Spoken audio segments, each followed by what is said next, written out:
Podcast host and internet personality Adam22 took to social media to give a State of the Union address about his brand No Jumper, flat out saying that it's going broke. No Jumper is going broke.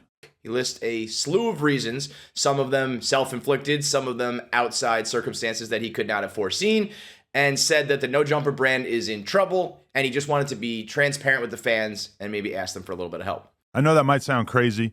Between both of our YouTube channels last month, we got over 25 million views. We're doing well on Facebook and Snapchat. We employ quite a few of the hottest content creators on the West Coast, and we pump out an insane amount of content on a weekly basis. How could we be going broke? Well, let's start here. We expanded too much during COVID at just about the exact moment that our revenue streams all took a hit. We hired a whole bunch of editors and other employees, and we bought a huge office building that cost us almost $4 million, thinking that the growth that we were experiencing during the pandemic was going to continue. And unfortunately, that did not happen. Now, I hate this and I love this. I hate this because I don't want to see anybody's brand struggle. Adam22 is a good dude. One of the most prolific content creators out there, one of the pioneers, one of the OGs. He is huge in the hip hop world. Probably even bigger in the podcasting world, started jumping into the adult world with his wife. I mean, he wears many hats. He does a lot of content and is a good businessman and a good dude. And so I don't want to see this happen. On the other hand, this is the stuff that I am really passionate about, the internet side, the business side of the internet, when it comes to dollars and cents and strategy and the ups and downs of everything behind the scenes. I find it very interesting. So Adam is in a spot that many people who do internet content have been in before. He's just being honest about it. And that's what I love about this, the honesty. And he flat out said in those videos, I've always lived like an open book. I mean, literally, we've seen everything with that dude from everything he said on camera, done on camera, things that other people have done to his wife on camera. That man is a living, breathing, walking reality TV show.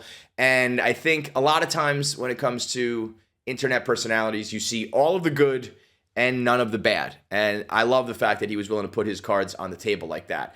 And it's a very interesting set of circumstances because on the one hand, he admits to the things that he probably, I don't want to say fucked up, but the mistakes that maybe, or the bad breaks he had along the way that were from him as a businessman, and then a couple things that, he might be a victim of that nobody could have seen coming. Now, on the one hand, he talks about the pandemic. The pandemic was wild in that it made a lot of careers. It was make or break for a lot of careers. And now that that's over, it was almost like baseball with the juiced balls, or the steroid era. And everything was just going up, up, up, up, up, up, up. Look at Pete Alonso. Let's do a little baseball analogy. Rookie year is a juiced ball year. He hits 53 home runs. That man is convinced he's going to be a $300 million man, an MVP candidate, one of the greatest of all time. They unjuice the balls. Now you have a nice career. I mean, dude's still making $30 million a year, but it's nowhere near what he expected based on performance that occurred during a year where there were some outside influences. And that was the pandemic for a lot of content creators. As many people that maybe businesses and brick and mortar and outdoor, in-person, on-premise businesses took a hit. Online, in your home, podcasting, video, all that skyrocketed. In those moments, you got to have the foresight to think, well, what's going on right now is not going to be that long term. Even let's say the pandemic lasted longer than we expected. Let's say it lasted 5 years, 6 years, multiple years. You're still only talking about a fraction of your life, of your business. And so, it's hard in those moments to be like, this isn't totally real. So let's just count this as a bonus, put this away, and not operate as if this is our regular income. A lot of people do this in general, like with the bonus. Like I know people. I remember before I worked in internet content, I was working at Deloitte & Touche, and right before I started, I started in the middle of the recession in 08, 09. And prior to that, this business was booming. This was particularly a business that dealt with collateralized debt and mortgage-backed securities, all the things that actually led to the recession happening, because all of these investments went belly up. But prior to that, those investments were crushing. And so everyone at Deloitte was getting fat bonuses, huge money. And they all went out and bought apartments and started living above their means based on those bonuses. And when the recession hit and those dried up, they were completely fucked. And that's basically what happened to Adam here. It sounds like they bought a brand new warehouse. It sounds like they have a storefront right on Melrose. It sounds like they hired a whole bunch of new content people, a whole bunch of new producers and editors. And when you grow your business with the expectation that money is going to keep going up here and then it drops back down here, you're obviously in trouble.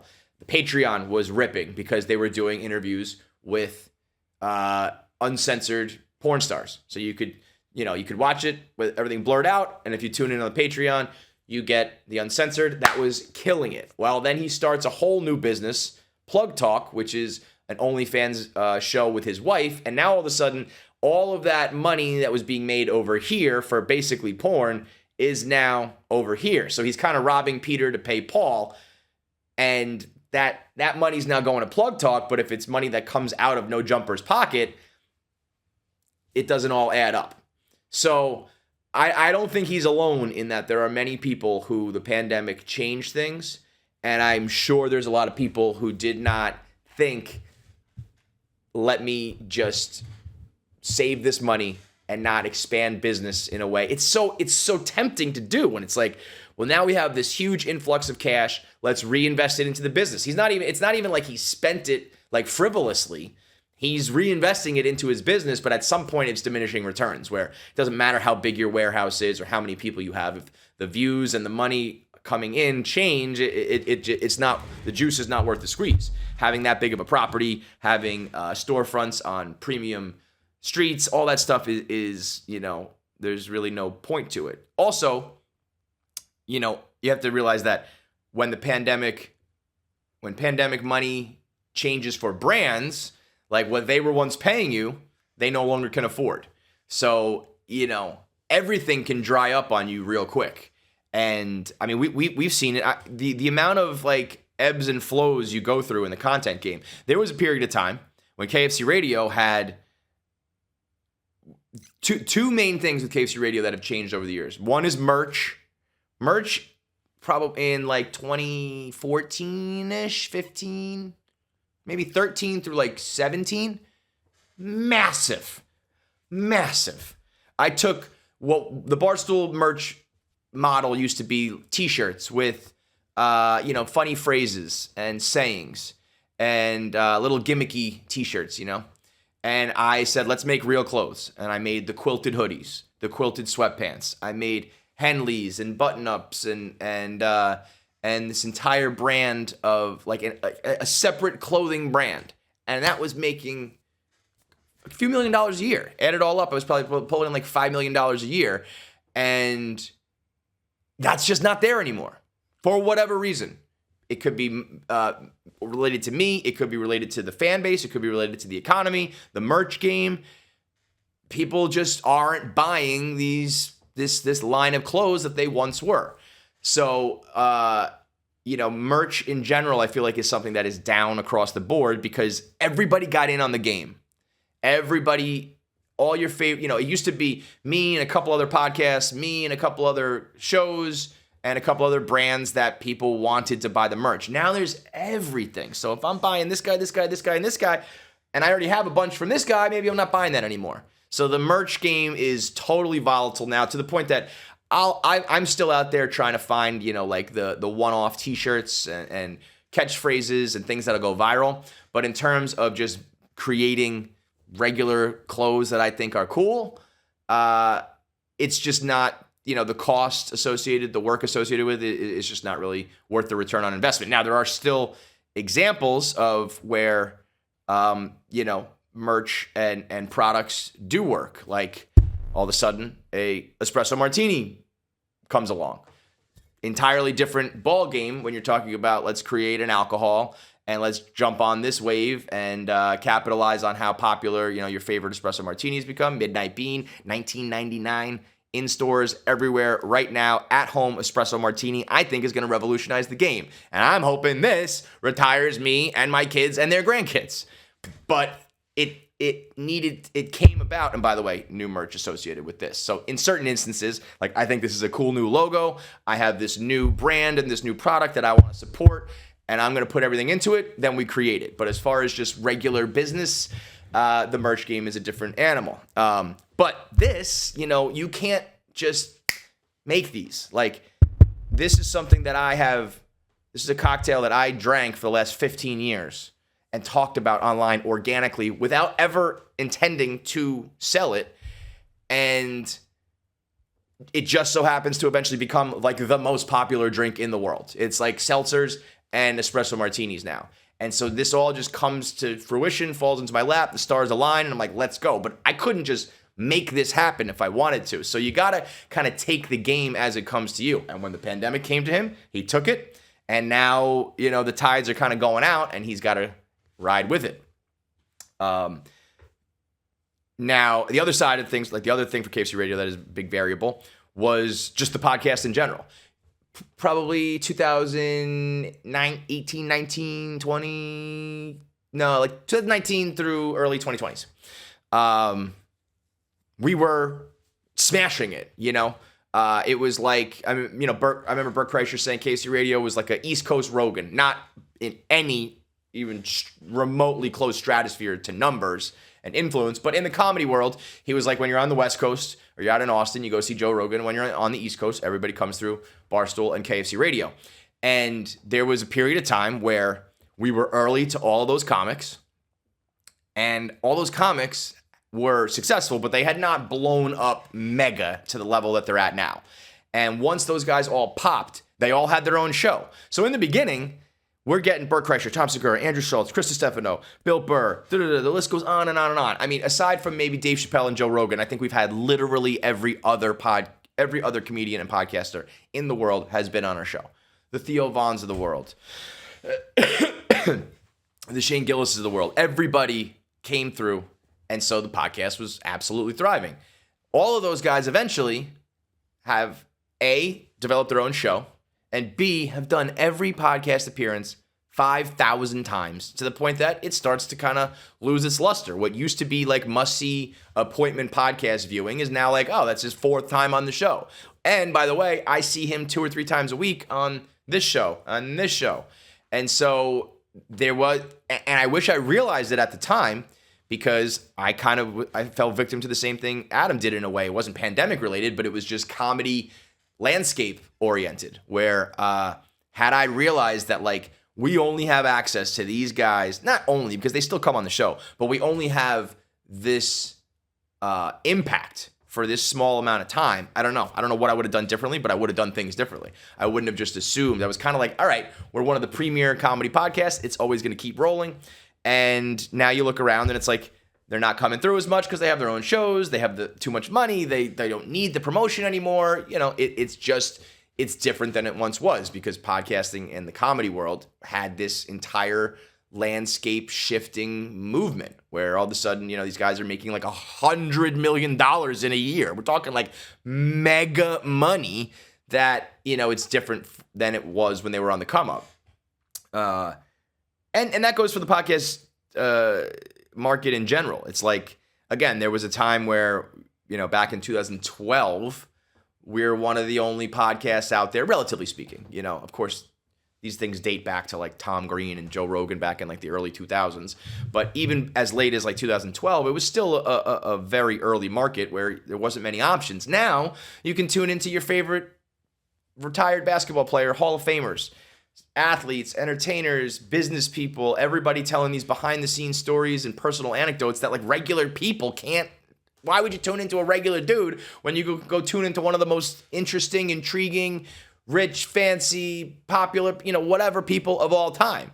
And so, I think getting older in this game is recognizing when those things are shifting and being ahead of them, Adam, in this case, it sounded like the Patreon plateaued. It sounded like inbound money plateaued. And those things alone, he'd probably be okay, because like we said, there's up years and down years. So right now would be a down year. Next year he finds his version of something like this, and he's right back at it. The problem is when it rains, it pours, and when things get bad over here, and then you get hit over here, then you're fucked. And that seems to be what happened. Coinciding with a business hit was two things: one, his Instagram account getting taken away, and two, a lawsuit from a former employee. Now, the Instagram stuff is wild because it happened. He's not alone. There are plenty of people who just lose their account. If you are controversial in any way, you kind of live in this world of like they have the power over you. You need them. And no matter how big your brand is, there's so many people on Instagram, Facebook, Meta that they don't need you. So they'll axe your account, whatever. We lose, a couple million follower account. We don't care. We'll just on to the next one. And it's kind of fucked up that they do it and you can't get an answer. Like he doesn't even get a reason why a huge piece of his business. And for most people, it is just the entire business. Adam's lucky that it's like, I have this show, this platform, a brick and mortar business, these products, and this one thing, which is important, got taken away, but I can still work over here. When you're just an influencer and you live on these platforms and one of them just decides you're done, it's like the pandemic hit you. It's like your business just gets shut down. And I understand when it's people who are like an Alex Jones, like overtly dangerous, racist, hateful, that kind of shit. Adam22 ain't those things. No Jumper ain't those things. Like, sure, there's some controversy. He has some people on his show that are, gang related, crime related. I'm sure there are some things that are like right on the line, but that's the game too, right? That's what provocative content is that people want to see and the people they want to hear from.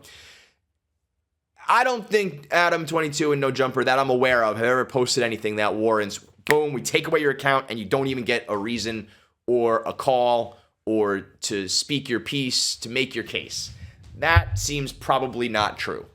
And if there's something I'm not aware of, maybe I'm wrong. But, he's always kind of lived right up on that line. And when that disappears, that's crazy. People spend years building millions of followers. I know that in some people's minds, it feels like you lost your social media account. It's more like I spent my entire life every day building this thing up the same way you're trying to get people in the door for your restaurant or your bar. You're trying to get people into your store. And when you think of it like that, imagine if you just showed up to work and the doors were just shuttered and it was like, you can't come in. Nobody can come in. It's like, and nobody gives you an answer. Your store's just gone. That's what happens when people just get their social media accounts taken away. And so when you have, millions of followers and you have steady brand deals and collaborations that are just thousands upon thousands of dollars coming in, your Snapchat, your Facebook, your Instagram, TikTok, all that, and they just either take it away, shadow ban you, whatever it is. I mean, I just went through it with my Instagram account. My views have been better than they've ever been. My goal is to do 40 million views this month. I started out at 30 million for 30 days. I did 30 for 30. And then we did 35 for 30. I want to get to 40 million for 40 and just keep on going. So the views are going up. That means people are sharing it. The algorithm is pumping it. But despite that, zero follower growth for probably the last 3 years. I remember looking at the numbers. In 2022, April of 2022, I gained 61,000 followers that month. I just looked at this the other day. Our stats people pulled it for me. 61,000 followers in April. In May, it went to zero. The graph literally goes, whoop. And we went back and looked at what I posted in April and May. There was like a couple, there was like a porn star post. There was some politics. I think like a sex tape post, like stuff that's, edgy, but nothing like I didn't say anything racist. I didn't say anything harmful. I wasn't spreading disinformation. Something out there triggered this, this shadow ban, whatever you want to call it. It wasn't shadow ban, but long story short, I eventually spoke to Meta just a couple weeks ago, and they were talking about how they're shifting their rules and they're loosening up some things about politics, and you can do, content that was once frowned upon is now free to rip again. And I said, by the way, I've been doing, all of this content, multiple videos a day, every day for years, millions of views, no followers. And what was weird was it wasn't just no followers. I was gaining followers. Every single day I was offset by the exact same amount of unfollows, down to like single digits. Gain 200, lose 195. Gain 2,000, lose 1,950. Like something was up. Had this phone call. Lo and behold, everything changes. I don't know what they did. I think they just pulled levers and pushed buttons back there. I can't say for sure, but all I know is I started gaining followers again. And so, Adam is like scrambling. You saw in his video being like, if anybody from Meta can talk to me, and they usually just don't engage because they don't want to deal with it and it's not worth it for them. And, on to the other 100 million users they have. But when you think of it as like a small business that's just getting absolutely railed, it's pretty fucked up. And the other thing is this lawsuit from an ex-employee, which I don't know much of the details. I do know that Adam had some issues with his employees where I think like 8 of them up and quit. They had a whole no jumper show with multiple people. I think AD, Tyrell, a bunch of people, I don't know. And I don't know who they are anymore. I mean, once they were gone from no jumper, I really haven't heard from them. But there was like a mass exodus of people who were angry, disgruntled, felt mistreated, whatever. And one of these people decided to sue, employee grievances and mistreatment and all this shit that's just like basically completely fabricated because it's an employee who got let go and, kicked off a rocket ship and is sour grapes. Maybe there's some validity to it. Does not sound like there's much. But the problem is when you get sued like that, even if you're totally in the right, it can cost you tens of thousands, hundreds of thousands of dollars just to defend yourself. So you lose your Instagram account, you get sued out of nowhere, and couple all of that with some plateauing or falling business, and you find yourself in trouble. Now, it's important to note that he's talking about no jumper. He said Plug Talk is thriving. He has personal investments that are ripping. Like Adam22, I don't think is hurting. But, no jumper is the brand that people know and have come to love, especially in the hip hop world. And it's just crazy when you realize that like how hard it is, because even once you're thriving, I mean, Adam22 is mega famous in this world, tons of views, like I think it said 25 million views on YouTube, like monster numbers. And it's still precarious for him. At any moment, it still could be, I need to do a State of the Union asking people for help. And I love that he did that, because I think that there's, a big lack of transparency in this world of like what kind of money is being made and, everything from looks, how people look, how people act. And you realize it's like, oh, they don't own that. They're renting that. They don't look like that naturally. They had surgery. This is all, they're not on a private jet. That's a studio that they rented. Like all of these things that are all just, fake. And he went out there with the absolute realist to lay it on the line and, ask for a little help. And I think that's something, you have to save your bullets when it comes to like asking for help like that. But I think that's something that more fans need to understand, I guess. Like it shouldn't have to come to the point where a creator is like, I'm in trouble and I need your help. That's why I say you have to save your bullets, because you have to maybe wait for moments like this. But for fans got to realize that like how much they actually impact the careers of these people with something as simple as throwing a follow, throwing a subscribe. That stuff is huge. And then like buy a little bit of merch, buy a ticket, support the cause. Have a $5 a month Patreon. Like if it's content you really consume, you could just get it all for free. Help out the cause, because even once you make it big, there's a lot of shit that can go wrong. So I appreciate it, for one, being somebody who's been in this game for a long time and seeing fat years and lean years, ups and downs, and learning that you got to like plan for the long term, and you can't get too excited when things are good. You can't get too down when things are bad. It's all very interesting. The internet dollars side of this game is one that is rarely talked about in an honest way. I feel like there's plenty of, self-help gurus and self-proclaimed businessmen and scammers and schemers, but people out there who are just like, I worked hard. I built a real fan base. None of this is fake. it's all very real, and with that realness comes, some of the pitfalls, some of the highs, and some of the lows. So I think it's smart what he did to put it out there. A, to get some news, to get some fanfare around losing the account. Oh. And B, maybe to pique somebody's interest at Meta to help the boy out.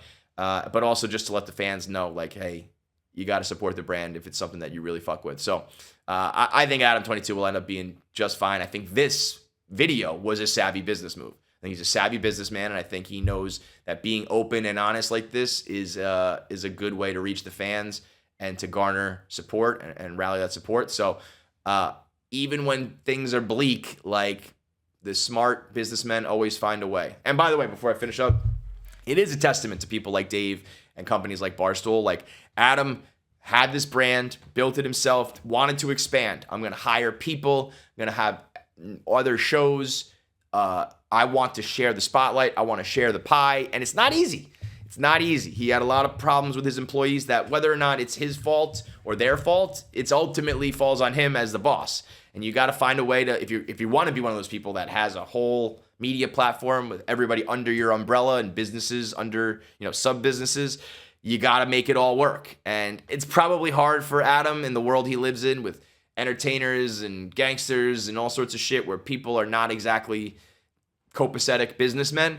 And you got to try to make all that work. You're juggling all that shit. But if you're going to do it, that you have to be aware that is like what you're taking on. And that's what's going to be on your plate. So the people who do manage it well, all these years later, minus, maybe a handful of shows and personalities who have left under like unceremonious terms and, there's beef or whatever. For the most part, everybody's either stayed at Barstool or when they've left, it's been all good. Business has continued to grow, despite some minor fluctuations over the long run. It's all up, up, up. So a hat tip to the people who are able to manage all this bullshit, and a hat tip to Adam for fighting through it when shit hits the fan. So shout out to the No Jumper brand. I think it'll be just fine. I think people should go support the cause. Hopefully people at Meta listen, because I think it's fucked up whether it's him or dozens of other people who just lose their account or get shadow banned or manipulated in some way that they don't really deserve.